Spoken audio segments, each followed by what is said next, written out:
Everybody grows up within a culture that tries to teach them that the way our culture does things is the natural way, ordained by God. It's the only rational and sensible way. And all other cultures, all the damn foreigners, are all crazy, dirty, degenerate, and subhuman. And they also, every place you go, they also believe tourists are a curse invented by God to punish us for our sins. The reason tourists appear a curse invented by God is that tourists don't act the way people are supposed to act.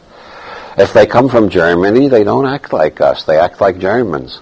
If they come from Ireland, they act like Irish. If they come from Japan, they act like Japanese. They don't know the right way to act, which is the way we were taught to act. Now, I have pondered all my life, all my adult life, why do people spend so much time on the singular occupation of making life hard for other people? That is to say, why do people put so much energy into trying to put other people down, to find nasty things to say about them, ways to criticize them, ways to humiliate them, ways to make them feel like they're one step down? Well, according to most standard psychological theories, people do this because they feel insecure. People who feel insecure are trying to put other people down. That makes them feel a little less insecure because they put somebody even further down than they feel. Okay, that theory sort of makes sense, but then you look around and you see how much time people spend trying to put one another down, and the only conclusion you can come to is that everybody feels insecure. Human society consists of a bunch of people who basically have this program, which the great New York psychologist Albert Ellis defined way back in the 50s as, I am a no good shit.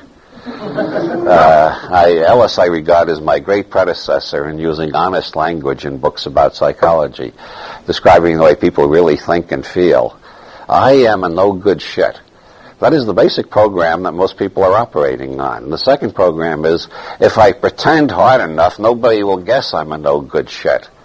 And the third program is, the way to do it is to convince everybody else that they're no good shit. The people who become most adept at this find an ideology which allows them to go around correcting everybody else all the time, which explains why there are so fucking many Marxists in the world, even after Marxism has totally collapsed everywhere outside of China, Cuba, and Pacifica Radio. Marxism is basically a maneuver to put other people down. You just wait for them to say something. You got a long list, and as soon as they violate one of the taboos, you jump, aha, bourgeois thinking, male chauvinism, whatever is the latest thing. And now, why are people so devoted to putting one another down? Why do they all have this basic program, I am a no good shit? Well, infants are born without any culture. Every infant, as Bucky Fuller once said, is born naked, hungry, and intensely curious. And that's about it. Naked, hungry, and intensely curious. So the principal role of parents is to take this naked, hungry, intensely curious being and persuade it, cajole it, browbeat it, terrorize it, or one way or another convince it that the way we do things in this tribe is the natural way ordained by God, and anything you feel like doing or want to do or that seems natural to you, if it doesn't fit into tribal customs, you got to stop it right away. Now, most people have been so thoroughly conditioned by their culture that they really are horrified when they become parents, if they become parents. They really are horrified when they notice that their children do not have the tribal taboos firmly in place. The children are born without the taboos. They do all sorts of things that, according to social standards, are immoral, unethical, disgusting, perverse, and not the way human beings are supposed to behave. So the parents are really shocked. Oh my God, we gave birth to a monster. So then they put on more pressure. So the process of growing up from infancy to toddler to young child, getting ready for school, is a process of learning continually that you are a no good shit. And you got to learn to put on this mask and act like everybody else and repeat all the social customs, and then nobody will notice you're a no good shit. And this creates so much tension that people spend most of their adult lives still trying to recover from this by finding other no-good shits and denouncing them. So human society consists of a search and destroy mission against no-good shits. Let's find the no-good shits and get rid of them. In California right now, it's the cigarette smokers. According to George Bush, it's the pot smokers. They talk a lot about crack babies, but Judge Sweet, when he had his awakening or whatever it was and decided the war on drugs was the craziest thing that ever happened to this country and started speaking out against it, Judge Sweet pointed out that 70% of the budget for the war on drugs goes to the pursuit of pot smokers.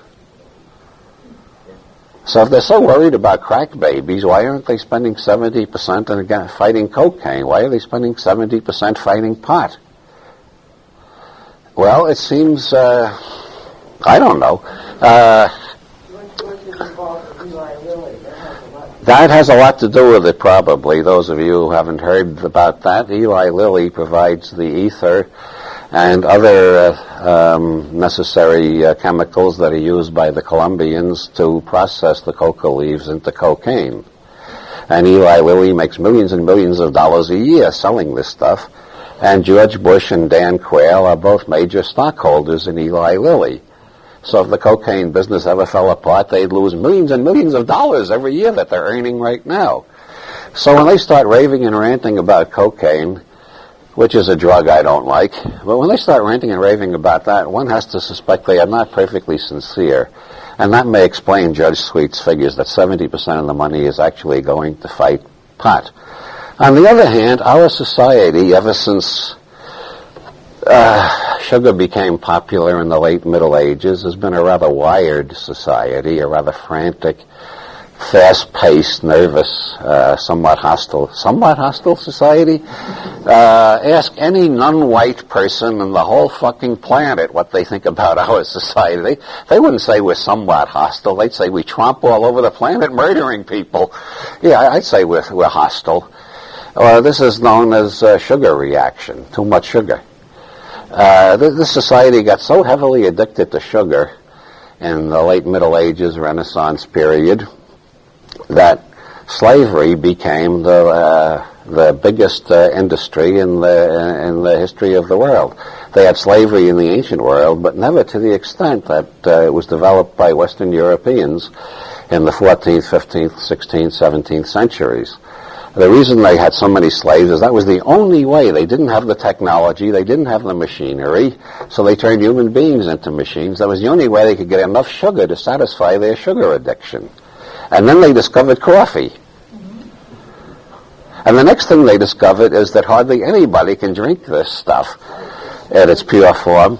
The only way you can drink this drug which gets you wired and nervous and hostile is to put sugar in, another drug that gets you wired and nervous and hostile. So we have developed a society based on everybody being wired and nervous and hostile, and along comes pot, which makes people relaxed and humorous and laid back and sexy. So naturally they're at war with pot. It's destroying the whole foundations of our society.